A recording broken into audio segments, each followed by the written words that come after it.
All right. Well, how are you doing, Justin? I'm doing great. How about yourself? I'm doing very good. Yeah, I Good. always have always want to talk with you because we share a lot in common, and we both actually, in a way, we both are. Um, uh, we did not start as teaching. We both worked in other fields, and somehow, I don't know what happened. Well, in my case, Yeah. it's kind of something crazy. I mean, I think it happened to both of us that we Yeah. decided to become teachers. Yeah, Uh, absolutely. yeah, um, yeah, it's kind of hard to explain to people why do you want to become a teacher. Yeah, you kind of get this feeling of wanting to help, Right. right? It's kind of this inner drive to want to help people become a better version of themselves. And I think that's a lot of times teachers have that noble cause that they think they can help, their students to become Right. better people. Yeah, I think the first time for me is that I was volunteering at Schools on Wheels, which is volunteering organizations help inner city kids help their schoolwork and all that. Hmm. And that's where I see no, there's the school system is so bad. Hmm. And that's also the first time I heard about school to prison pipelines, Hmm. which are you know it's happening in all the inner cities, which is pretty Yeah. sad. But that's kind of seeds I got, and eventually, um, when my son gets to high school, uh, he didn't have good teachers, and so I ends up kind of uh, took him off and homeschooled him, Hmm. and that's kind of something kind of just say I really need to do something, especially like my daughter is growing up. Hmm. I want to help my daughter. So anyway, kind of that's kind of for me to switching from engineer to a teacher, and also I didn't had any training because um, uh, I uh, started teaching at a private school, so they don't need a teacher's license. Yeah, they Hmm. just need a high school math teacher to teach calculus. Hmm. So that's how I got in. I'm actually in a way I'm glad I didn't go through that. Otherwise, Yeah. I might even get into teaching. Mm. So how about you? What your experience? Like I know you've been doing like sales and all that. Then, um, did you went through some kind of teacher program? I did. So, yeah, I have an undergrad degree in marketing, and Mm-hmm. I worked in sales and marketing for the first 5 years of my career. And I happened to be in a natural transition where I had moved away from the Indianapolis area for a period of time, and we were coming back home, and saw that as an opportunity. I wanted to get out of sales. And thought, kind of as we talked about, yeah, I wouldn't mind trying teaching. I went to school at Butler University as a history major initially before I switched over to marketing. Right. And so I thought I would try that. And so, yes, I entered into a transition to teaching program for adults with a bachelor's in a content area. And yeah, I spent 2 years there and Is then is entered into that the classroom. University of Indianapolis Uh, uh, program? IUPUI, Oh, Indiana IUPR. University. Okay. Yeah. Yep. Indiana Okay. University. Yep. Purdue Uh, University. Oh, cool. Yeah. Yeah. Okay. And well, what did you see? What's your first experience when you get into teaching? Wow. So, it was really interesting because you were kind of talking about not having to go through the teacher training college. And what my program was just kind of a 1 year uh, indoctrination into Right. how to manage a classroom. There was some theory behind, what teaching should look like, but it was a lot of indoctrination. IUPUI in particular, their program, I think, does a really huge disservice to the teachers that they get because they have an exclusive focus on inner city. The school IUPUI has a partnership with IPS Okay. and many of the township schools. Now, at least this is how it was when I went through back in the early 2000s. I got done there about 2007, And so I entered into teaching at a rural school. I was at a Mm, small rural a school corporation out in Hendricks County. And, I did my student teaching at two inner city schools. So, it was completely different environment than my time as a student teacher, led me to see, which acquired a little bit of an adjustment. But I kind of immediately started to see, you know what? Our kids, they're good kids. mhm. The kids in the building that I was teaching at were really by and large good kids who wanted to get an education, who wanted to be raised up and prepared for the next level of education, whether that be a vocational program or 4-year college or an associate's or whatever. But I just saw them shuffling through the day, just getting by. And I saw a lot of boredom. Right, And as a result of that, some behavioral issues, right? right. Because when that sets in, that's kind of the nature of things. And so, almost within the first couple of years, I kind of thought something's not right here. Mhm. Kind of raised my radar up a little bit, and yeah, I started to kind of dig in a little bit more to insiders in education who were raising the alarm bells of what was going on in education. That's kind of what geared me into the path that I took Right. in terms of being kind of an activist, I guess, if you want to call it that. Yeah. Well, my actually, when I actually got first year teaching, it's really a culture shock. Hmm. Uh, the first one is that the students, most students have no respect of the teachers. Hmm. Some students are Hmm. having that, Hmm. but most don't. And also, the administrations do not appreciate what you do as a teacher. Hmm. Hmm. They look at you as just as the workers. I mean, and you are something like it's replaceable, Hmm. Yeah. Yeah. and they just don't want you to make trouble. Yeah. So, unfortunately, some uh, parents also have that mindset that Hmm. they will just anything uh, their kids are not happy with you, they just go over. They don't talk with you. You talk Hmm. uh, to your the principal. Hmm. Yeah, Hmm. and so and especially for me, like I grew up in China. The Asian tradition is that parents and teachers has a lot of respect Hmm. uh, to teachers. Hmm. Now, this is actually a private Christian school. So can you imagine what happens in inner city? Totally. Hmm. And Right. and the second shock is that the kids are not learning, Hmm. and they forgot everything they learned. Hmm. And the thing is, like everybody thinks it's okay. Hmm. Of course, students they think it's okay, but teachers think it's okay, and parents think it's okay. Hmm. So for example, we have our school come to our kids. They learning Spanish from like grade 1. By the time they graduate, they still cannot communicate with Spanish, Wow. right? I mean, that's Hmm. should be a wake up call, but everybody seems okay with it. Yeah. And I was hired mainly to teach calculus. So for the first couple years, I was struggling with like how couldn't they understand it? Hmm.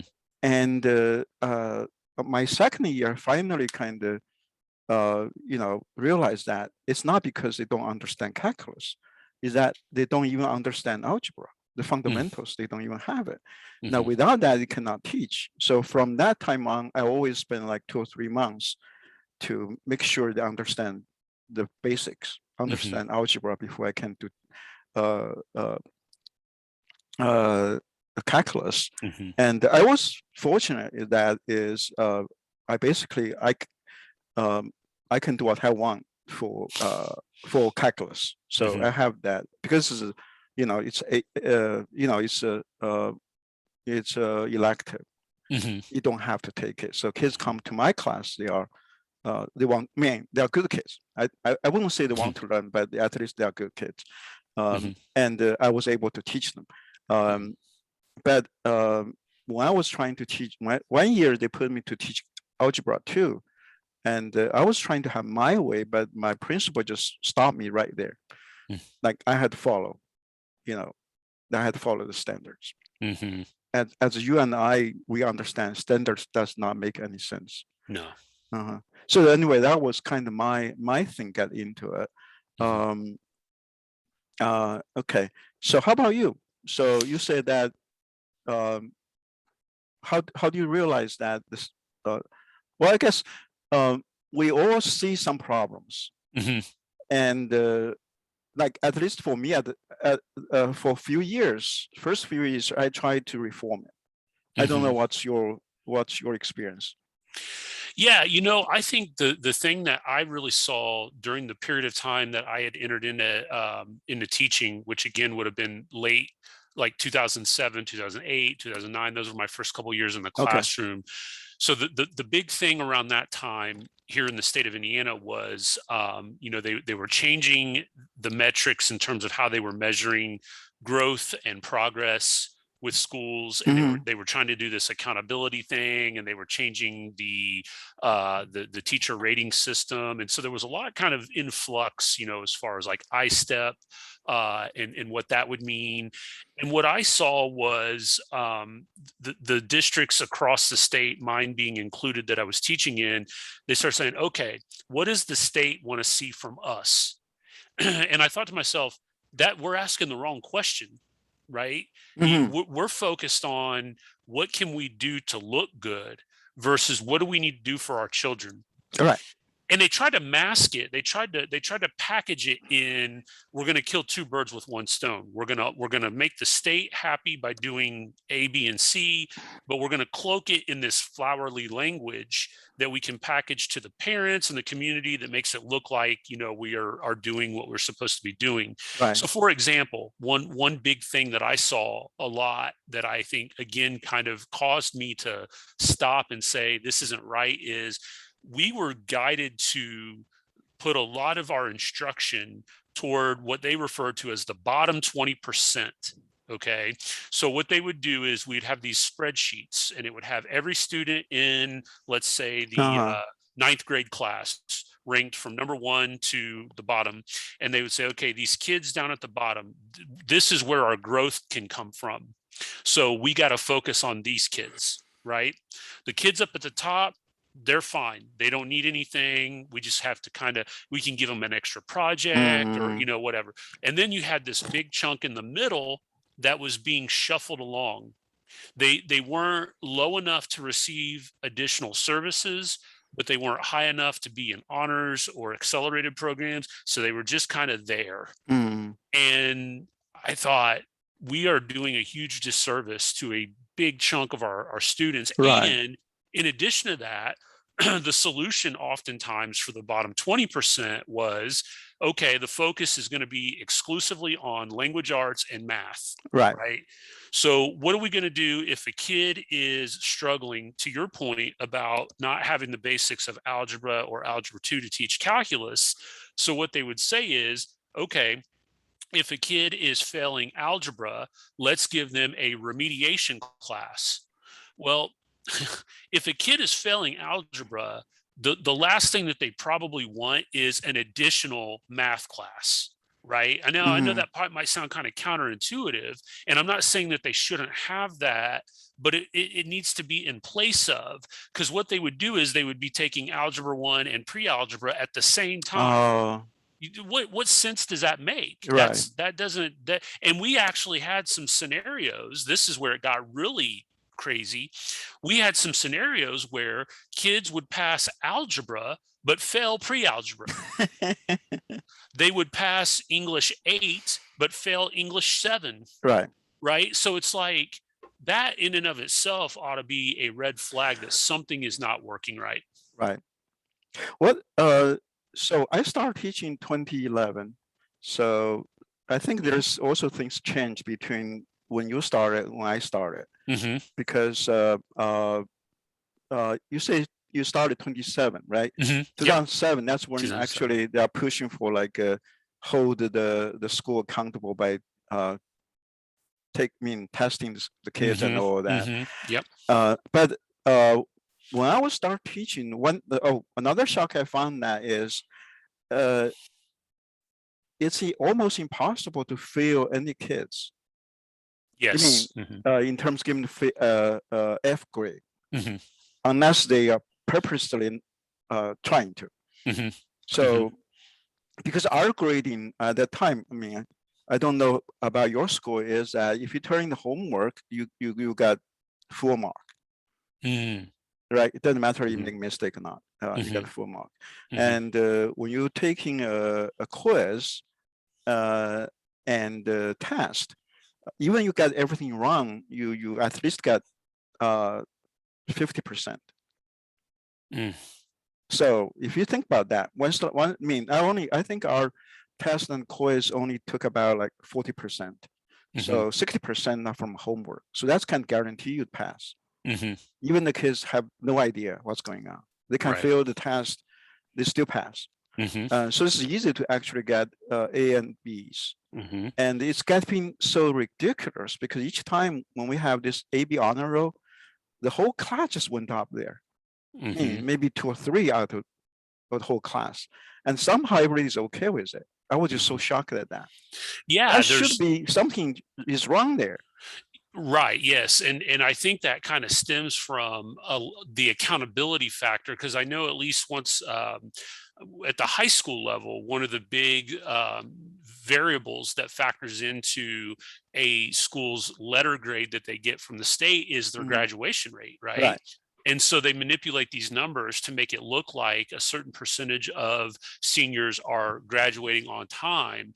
I know in my time in the classroom, I've taught government and economics, which are both required by seniors to graduate. And I can tell you stories of how many times the guidance counselors would reach out to me on a particular student who was failing as we got close to the end of the semester or the end of the school year.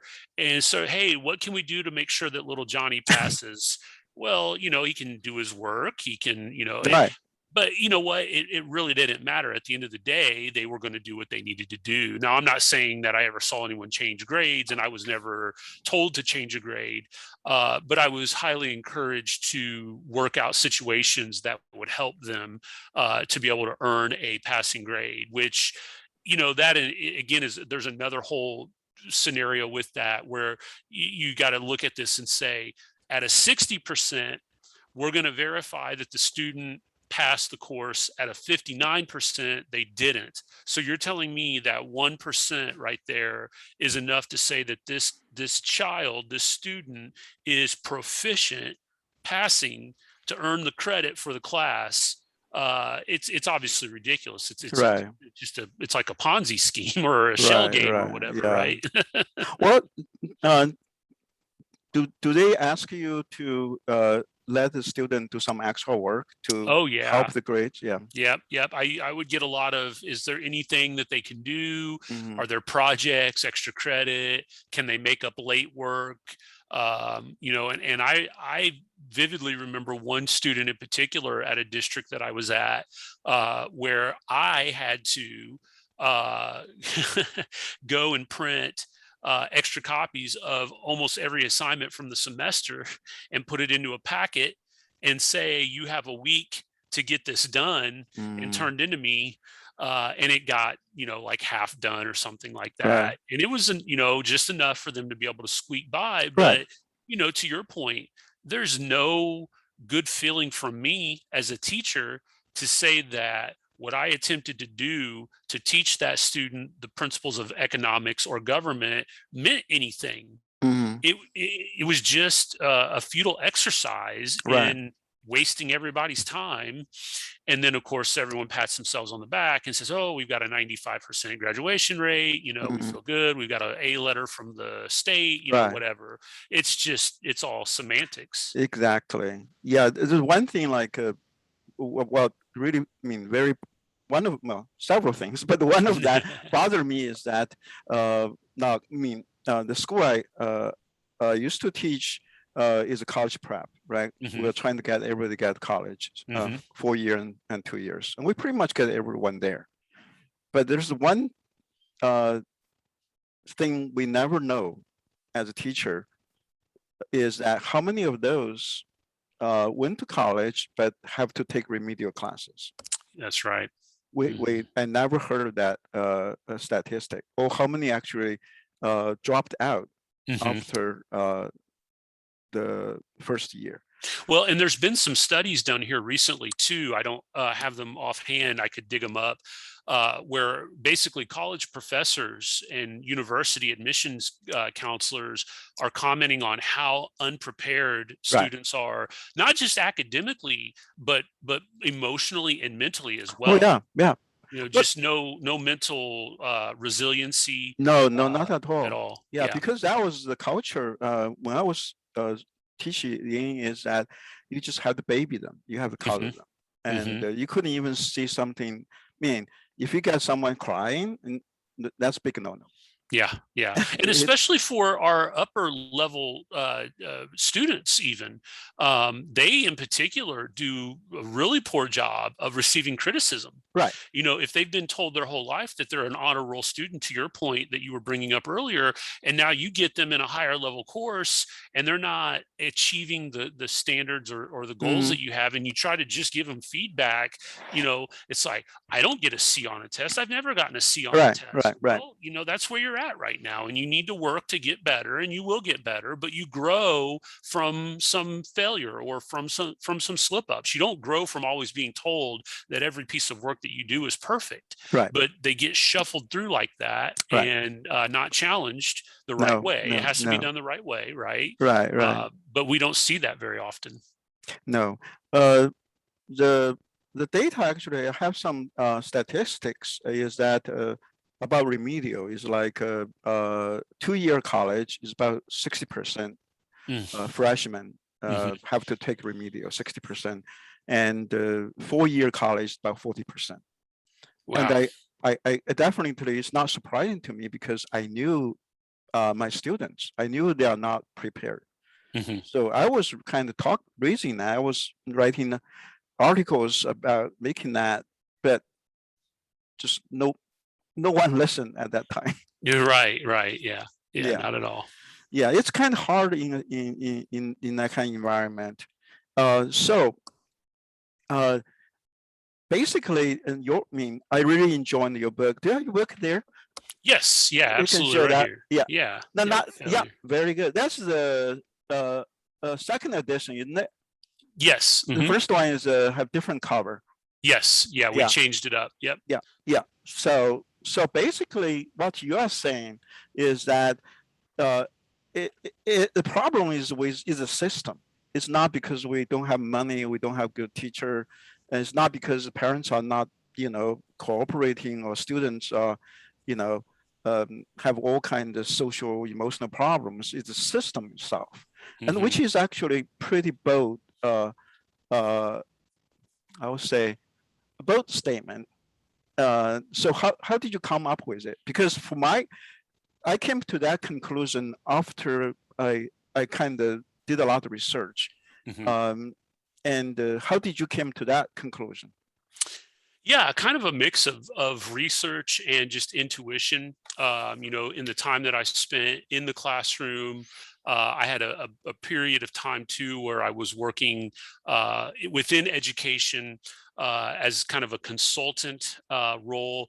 One of the big things that happened in the time that I was, coming through teaching was this, one-to-one initiative, right? Where every school has an iPad or a Chromebook. And so I worked with multiple districts in the state to help them roll out one-to-one programs. So I got to see other classrooms as well.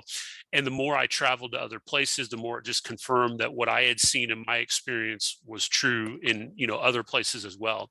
And you and I were talking off air before we began here about a man named John Taylor Gatto. Gatto. Hmm. And Gatto was just really influential for me. Those that don't know John Taylor Gatto's story, I always say I highly encourage you to check it out. Right. Yeah. This man was a New York State Teacher of the Year, taught in New York City for over 2 decades, I believe, and walked away from it Yeah. I because he think it. realized, Yeah. As I remember, I think it's about 35 years of teaching, yeah, and he finally just couldn't take it anymore. yeah, he famously quit with a letter that he Hmm. published as an op-ed, I believe, in the Wall Street Journal or New York Times. And so he started to explain what I had been feeling. Right. And I thought, this guy's articulating exactly what I've been feeling, but haven't been able to really say myself. And that gave me the encouragement to be bolder in terms of pointing out what was going on in public schools. And so the conclusion that I came to about it being the system was, as I said at the beginning of our time here, it's not the kids, Right. right? The kids, for the most part, especially early, are innocent enough. I think that, children, learning is a very organic and natural thing that we go through as humans, right? I mean, Mm. from a very early age, we are wired to learn things, sometimes with nudging, sometimes with, mirroring and showing things. But, there's that natural curiosity and desire to want to learn things.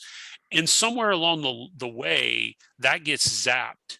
And we see children start to become kind of anti-learners, Right. right? Where they openly resist wanting to learn, but they're Yeah. not resisting learning, they're resisting school, Right. right? And that's one of the big things that I try to point out in the book is like, we've got to start using the right vernacular. We don't have a public education system, we have a public schooling system, right? Amen.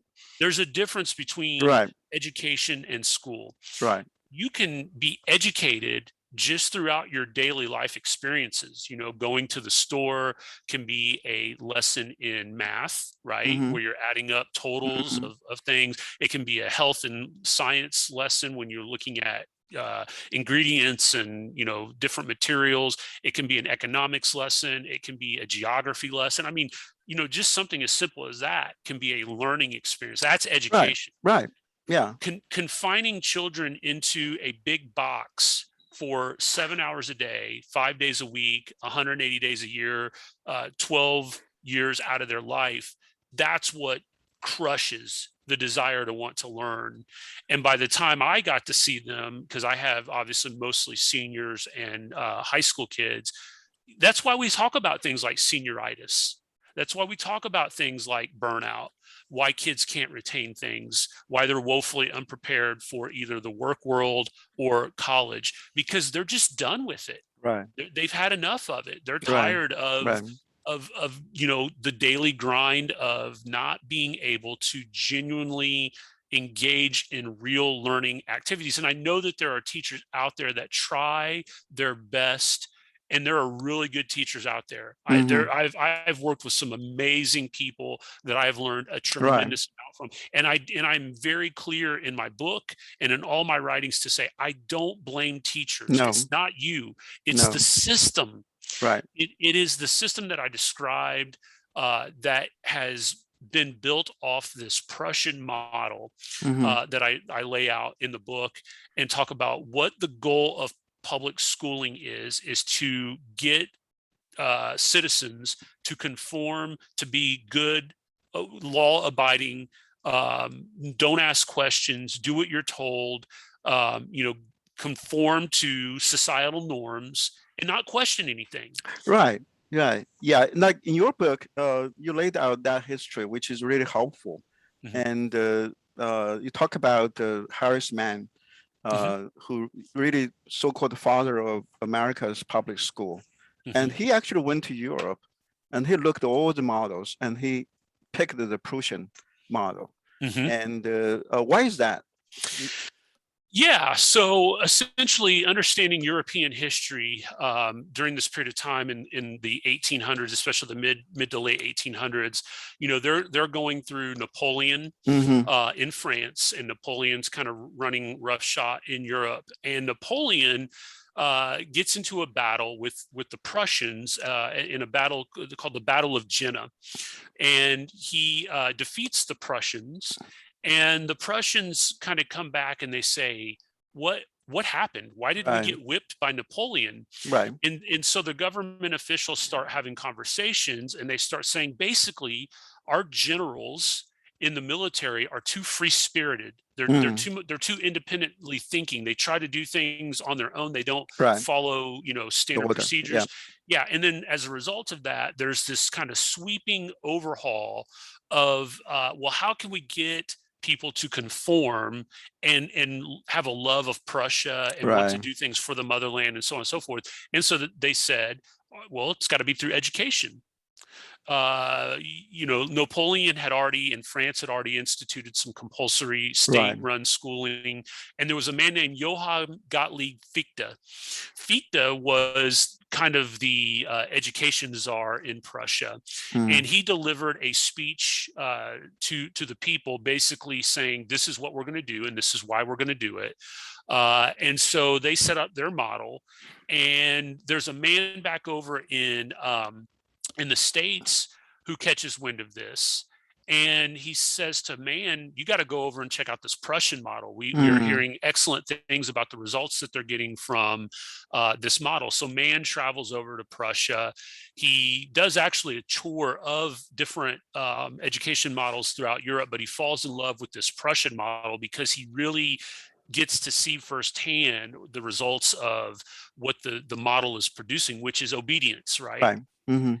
Deeply seated in Man and others of the time who were advocates of public education was this sense of parents and families aren't smart enough to be able to educate their own children. So that Right. authority must be given over to the state.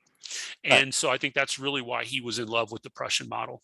Okay. I think that's kind of like I grew up in China. That's what they're thinking too, because children are not properties of parents. I mean, we belong to the whole society. That's right. Well, that's kind of a nice way of saying it. Yeah. Because who is the society, right? It's come just people on the top. So that's Yeah, why that's right. that's why China, even when the communists took over, still pretty poor country, but the country spent a lot of money in free education. Hmm. And become compulsory education, because that same thing, they Mhm. want to produce obedient citizens Mhm. that they can control, and which actually worked out for them, because after 70 years, China still under communist, still under communist dictatorship. It's because Mhm. the education, you are not allowed to teach them at home. There's no private education. That's part of the communism education philosophy, Mhm. because they are going to abolish, eventually they're going to abolish all the institutions, like the Mhm. family, all that. So of course, the you definitely don't allow the parents to teach the kids. Um, and so when actually can read Gatto's book and also your book, is that it's, in a way, it's the same philosophy. Mhm. It's just like for different group of ruling people, Mhm. right? Because a man represent that ruling class.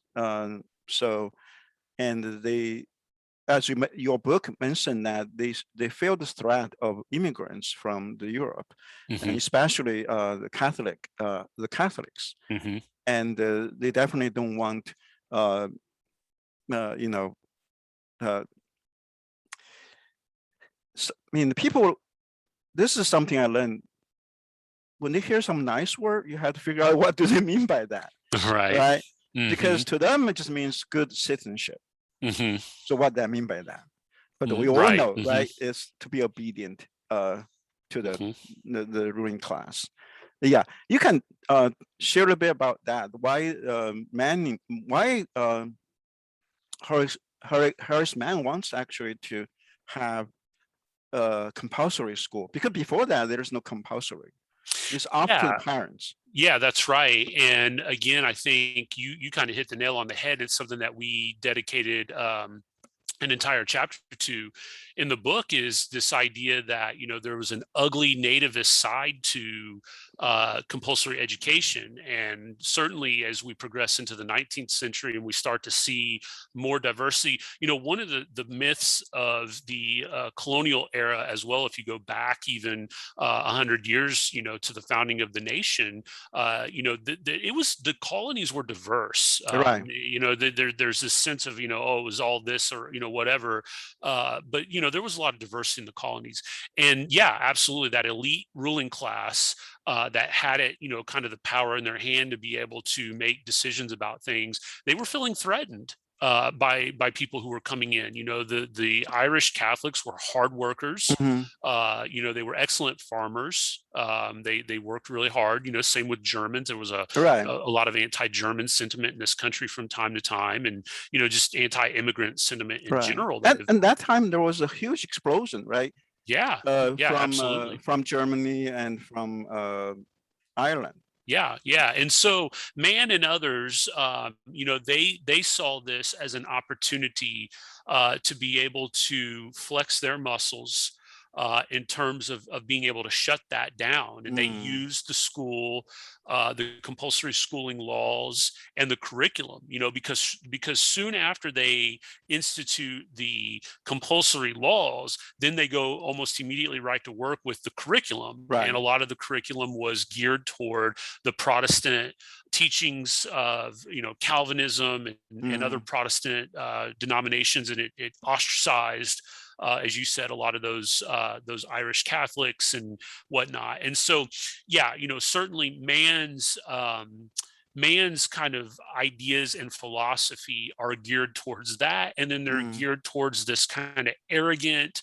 cocky mindset that this enlightened ruling class has the answers. Right. Right, you arrogant peasant farmers and merchants and everything, you're too lazy and stupid to be able to educate your own children, so they have, as you said, like with socialism that and that was actually, that kind of philosophy was uh, prevalent in Europe at that time. yeah, yeah, absolutely. And it carried over here as Right. well, again, after a period of time. And so, yeah, I think they saw this as an opportunity to be able to capitalize on Mm. some other things as well. As I mentioned in the book, one of the other underlying agendas of pushing for mass compulsive schooling was through tax collection, Right. because initially teachers were in charge of collecting fees for students who were enrolled in the school, and oftentimes they wouldn't get paid or wouldn't get paid fully or on Right. time. And so now you kind of organize it into a public school where it becomes more of an administrative center, and Right. it's a little bit easier to be able to confiscate the tax dollars and Right. apply them to the school more efficiently that way. So yeah, those are all underlying reasons that I lay out in the book as to why Right. people like Mann pushed for Right. mandatory schooling. And then now we actually say, talking about tax, like I know half of the Indiana state revenue is spent on education. That's right. Yeah. And, that's one of the things a lot of times the statists who are advocates of the public education system, one of the things you'll hear is, oh, they're cutting, they're bleeding us dry, they're having us do more with less. There's a lot of data that I have presented in the book that shows that the amount of dollars that have gone into public education have done nothing but go up over time. Right. That we are dedicating a tremendous amount of our tax revenue towards schooling. I always say we don't have a funding issue; we have a budgeting issue. Exactly. And the one thing, for example, um, the IPS system, Indianapolis Mhm. public system, they have more non-teaching staffs than teachers. Yeah, Yeah, and that's a result too, I think, of what I mentioned at the beginning of the show was, when you talk about remediation, what did we end up doing? We ended up getting a lot of what they call teacher aides. Mm, They're not, certified teachers. Maybe they have some educational bachelor's degree or associate's degree, but they're basically just extra adults in the room to be able to handle some of the issues. One of the things that I don't really talk a lot about in the book so much, but I think as I kind of go through and investigate more, that has also had a major impact on the way that classrooms operate on a daily basis is inclusion. Inclusion in the classroom. When I was going through school, mm, those who were labeled as special needs or special ed were out of the general classroom, right? They were in their own right, program. Now there's been a move in education to include them right, into right, general right. classroom. Well, that's caused a lot of issues, and Mm-hmm. it's not their fault. For whatever reason, the movement has been, we need to include them in the classroom. And so you have to have more adults. I would commonly have an aide or two throughout the day that would be in with certain periods that I was teaching, depending on those who were identified as special needs or not. So yeah, that's led to an increased hiring in teacher aides, non-teaching Right, staff. In addition, as you said, there's all kinds of other administrative positions that have right, been right. created Yeah, yeah, absolutely. right. And another thing is talking about special education and uh, the things like the incentive is wrong because the school got more money for students who are Hmm. classified as Hmm. special need.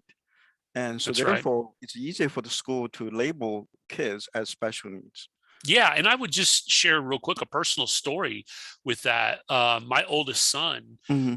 from the time that he was in kindergarten and he is now in eighth grade, almost every year we were encouraged by the teaching staff to have him tested for ADHD. Hmm. And we said no. He is a kinesthetic young boy. All right. He does not do well with crisscross applesauce, sitting on a mark on the Right. floor.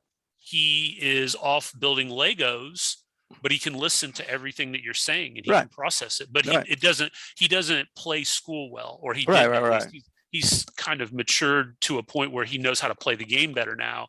But they want that money, right? Because Yeah. then if you can get the label and you can get the funding, Right. right? Yeah, that's But and so that but happens quite often. yeah, but things like you think about the damage to the kids. Oh, absolutely. Yeah. It's such a mental damage to them. Something's wrong with me, Right. right? Yeah, but Right. no, you're an active, normal, healthy child. Right. Yeah. Which is, like you said, it's a system. Hmm. The Yeah. system is designed and it's wrong as it's supposed to be, but it's like, well, like you mentioned earlier, and the system at the very beginning was not designed for students. No. Mm-mm. Was not designed for the parents. That's right. It's, so that's why we have system become, well, of course, over years become worse and worse. I think has a lot to do with uh, the culture Hmm. and also both in parents and also teachers. Yeah, Like, and the thing to kind of, I want to hit on this because I think this is really important for the listeners to understand. In my perspective, and I just have one worldview. right, Okay, now I think that there are others who would be in agreement with me on this. I came to the conclusion that I had to be bold and speak up about what is going on in schools and try to raise awareness because in my time in the classroom, saw too many kids who we were letting down. right, I saw the pain, yeah, the physical anguish, the stress, the mental anxiety, the abuse that they were taking from all different angles. Parents asking what's wrong with you because you aren't performing in class, teachers yelling at them, labels being placed on them, you name it. Kids who are really bright. I tell a story in the mm, book of a kid who was super bright, but he was bored out of his mind. Right. And because of that, he was being labeled in certain ways and ostracized and just pushed away. And I looked at that and I said, I can no longer, and I think this is kind of what Dr. Gatto did as well, said, I can no longer be a part of this. Right. I can Right. no longer willingly play a role in this, no matter how well intentioned I am, because this system is absolutely destroying our children. And even those who play the game well, right? They are also being let down in many ways as well. So I think that's an important thing to kind of, if you're thinking about the perspective as a parent and you're listening to this, you go, what can I do with this information? What am I supposed to make of this? Think about what your son or daughter or your grandson, granddaughter is going through on a daily basis, Mm. and think about the pain and anguish and suffering that they may be going through being locked up in these buildings day by day. Mm-hmm. Yeah. But what are the alternatives? Yeah, so we talk about that in the book, right? Right. Because I think we said, hey, we don't want to just complain. we want to. Well, So I think that's the biggest criticism John Gatto Mhm, got, is mhm. that he didn't offer any solutions to it.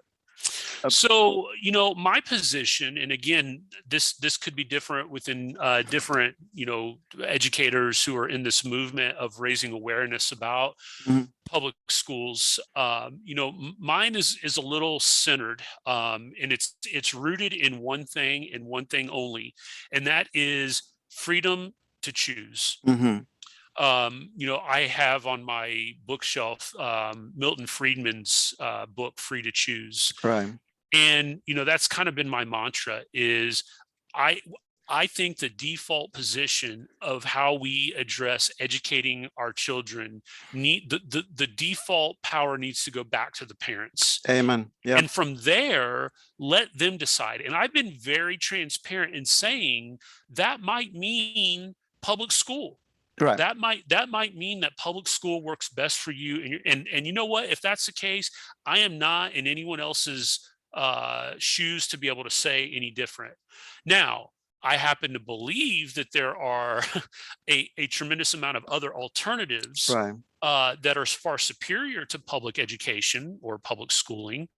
One of the things, obviously, is charter schools. Mhm. Charters are another option that if you happen to be stuck in, Indianapolis or Chicago or Miami or any other, large metropolitan area, and you feel like you're chained to your local public school that you've been assigned to by zip code, that there are public charters, there's private charters, there's private schools. Mhm. Those are all options. If you happen to be in a position where you can afford the opportunity to do that, those are there. And obviously, we've seen a tremendous amount of movement in the last year at the state levels, legislatures that are starting to bring forth bills that would have students funded directly, right? So the money Mhm. that they are Go with allotted, the student. Yeah. yeah, the per pupil funding would go directly to the family, and then you let them choose what to do Right. with that money. Obviously, I'm a big proponent of that. Homeschooling is Mhm. another option, thankfully. And you were talking earlier about this, guys, listeners out there, we can't take this for granted. We can't just say we can always fall back on this. There are actually people out there in the United States right now that are actively campaigning to place severe restrictions and limitations on homeschooling. Right. And if they had it their way, it would become illegal, much like it is over in European countries Right. right now. So be a staunch advocate for your homeschooling co-ops and Mhm. organizations. And then I know we talked a little bit too. There is a model out there, another huge Unschooling. Yeah. influence. Yeah, Unschooling. Carrie McDonald, Dr. Peter Gray is another great advocate of that. He's at So Boston what College. what's the philosophy behind that? Yeah, so the philosophy behind unschooling is kind of like what I walked through earlier with the supermarket example. Mm. It's kind of eliminating a rooted curriculum. This is the one thing that I always see constantly in parent groups online who are moving to a homeschooling model is they always want, what curriculum do you Right. use to teach this? we don't always have to have a standard formal curriculum. Right. I understand it's a safety blanket. It's something that you have that you can kind of root yourself in. And I'm not anti-curriculum, but I would encourage families to engage more in just organic, natural learning. You would be surprised by how often you can just take a trip to a local park, Right. a museum, a shopping mall, a nature walk, whatever. Arrange meetings with local business leaders where you can learn all kinds of Right. skills Right. from them, from an entrepreneurial perspective, time management, organization, what on. It is that. It's just completely getting your mind reprogrammed and getting it kind of, or deprogrammed is probably the better way to say it, from this idea that I only learn when the bell rings to Right. start the day, and when the bell rings to end the day, I'm done. Yeah, I got to go home and do some homework, and I may have to study for a test, but everything is like task, right? And the Right. students don't like that. They want it No, to be no. more natural, and that's what Yeah. unschooling does. Yeah. Well, I never liked this. I mean, you have to move from one class to another when the bell rings and all that. So when I was growing up, basically I was, way self-taught. Hmm. So if I got interested in math, I just study math for the whole day. Hmm. Yeah. And fortunately, my teachers didn't pick on me, so they let me to do my own thing. That's right. That's Yeah. right. So That's right. I never I never get like the whole kind of schooling system, because once you get something interesting going on, why do you have to stop? I mean, that's Well, yeah. actually Gato's objection too, because Mhm. as teachers, we want the kids to love learning itself. Mhm. And as a teacher, when you when you see kids are really get into it, you don't want just to say, okay, sorry, move on to the next one. Yeah, and that's what he says in the 7 lesson Right. teacher, right? Is I teach the disconnecting of everything. I Right. teach the randomness. We have, special guest speakers, and we have this curriculum and that curriculum, and all of these different things that, as a kid, sitting in a classroom, you're going, how do I make sense of this? I thought I was kind of getting into this, but then I was told that I have to put that down. Or one of the things that I have written about and said before is, having a curriculum confines students into learning a particular way, method, or topic. Whereas, yeah, if you were to open it up and let them choose and give them more autonomy over their education, Right. they may become even more curious than what they already were to begin with. Right. Well, one thing, like I think parents need to know that don't put too much faith on the so-called education experts. Mm-hmm. I think most of them have never taught in a classroom. Mm-hmm. I mean, they go to school, they get their PhDs, become professors, then they do all kinds of things. Like you mentioned that every year there's something new, right? Oh, Always yeah. something Yeah. new, which And it means, always gets recycled. right. I mean, just kind of like fashion, right? Mhm. After a few years, come back, and just in a different way, Yeah, that's a right. different name, Yeah, and yeah, with a shiny new label, right? right. But it just means that it didn't work. None of them Right. worked. Hmm. That's Yeah, right. and also the curriculums. Like, um, I had, I was actually, when I was first couple of years when I teaching, I was kind of wondering about why I was teaching math. Why everything's so segmented? Hmm. And the chapter 1, chapter 2 really have not much. There's no connection with them. And even in the same chapter, so many things through like randomly through. At least it's very hard to make a logic connection to it. Hmm. I was wondering why, but I think John Gatto made that clear. That's the purpose. Yeah, It was absolutely, done. right? Yeah. It was done by design. It's not something they didn't. Just something as part of a conditioning that you just take it, remember it, and remember long enough, you can pass the test. And after that, you don't have to. It's gone. Yeah, and that's something too, by the way, I think is really important for parents to understand, because I'm not sure how in tune they are with it. I don't blame parents for this, but take a look at the standards Right. for the classes that your students are taking, and just think about how random and disconnected they are. As you were saying, very segmented. There may be an occasional class or subject that might flow a little bit better than others, but that's one thing that I wanted to talk about too, in terms of curriculum. When you start thinking about what is being taught, and how it's being taught, these things that you talked about that get kind of repackaged, and really what they do a lot of times, with these best practices, as they call it in education pedagogy, is really all about classroom management. Right. And they'll try to make it seem like, well, it's for the better of your teaching style, and it's better therefore for the kids. But really all it is it's just a management mechanism, Mm-hmm. right? Because what we want, I'll give you a quick example here. Toward the end of the last few years where I was in public education, my principal was really big on writing learning objectives on the board. Mm-hmm. Like he wanted to see learning objectives on the board. Mm-hmm. And he tried to pitch that to the staff as, well, that's a way to make sure you are reminding yourself what your objectives are during the day or during the class. And I'm sitting there thinking, like, if you don't know what your objectives are as a professional without having to have it written on a whiteboard, there's problems there. All right. Right.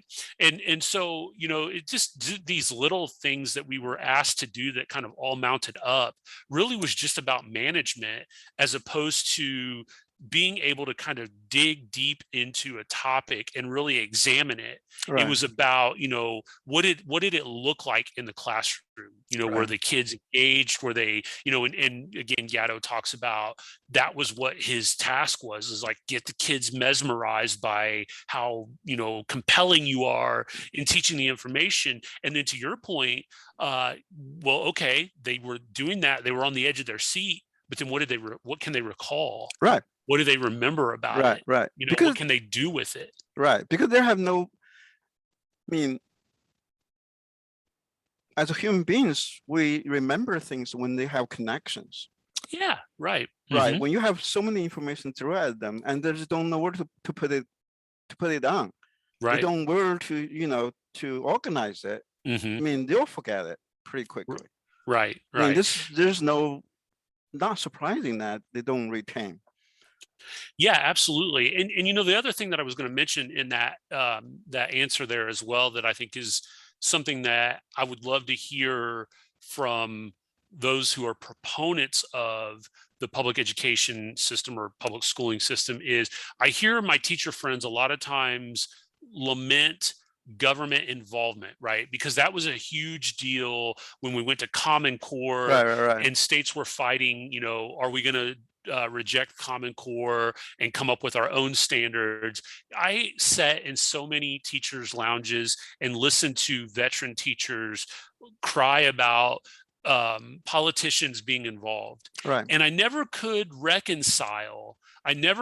understand why they couldn't make the connection between the hand that was feeding them, right? Because the government is the funding mechanism for schools, and then to think that they wouldn't want a voice in what was going on. It was like, just give us the money and leave us alone.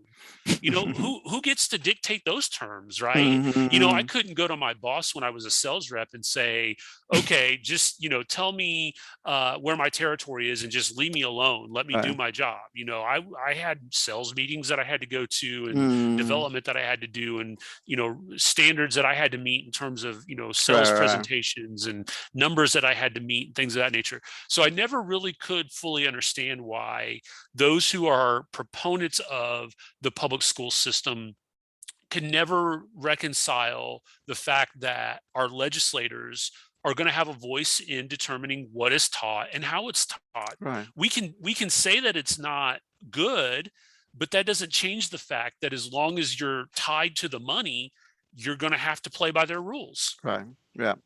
Yeah, exactly. That's why they have a standard. That's why you got accreditations.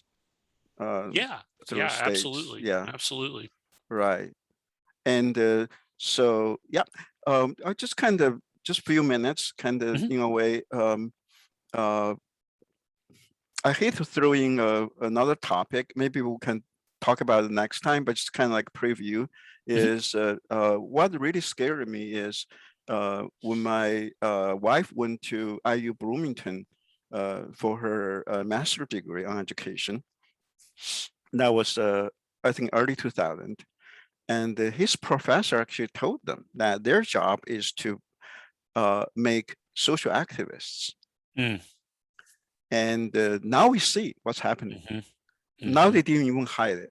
It's very clear, right? The whole critical race theory, what they are trying to do is make so-called anti-racists. Mm-hmm. Now this is totally different, like take another turn on this one. They're not even care about academics anymore. They just want you to be part of the revolution. Yeah, we are definitely seeing a rise in, and it's, yes, you're absolutely right. What little educational value there was in a lot of classrooms has been even further minimized Right. by the fact that there has been so much emphasis and attention placed on teaching this activism, and it's in everything. Right. It's not just in humanities classes where you think it might naturally reside. It is in obviously science classes, through Everywhere, math environmentalism, classes and math all that. class. Yeah. I mean, this whole 2 + 2 = 5 movement. Right.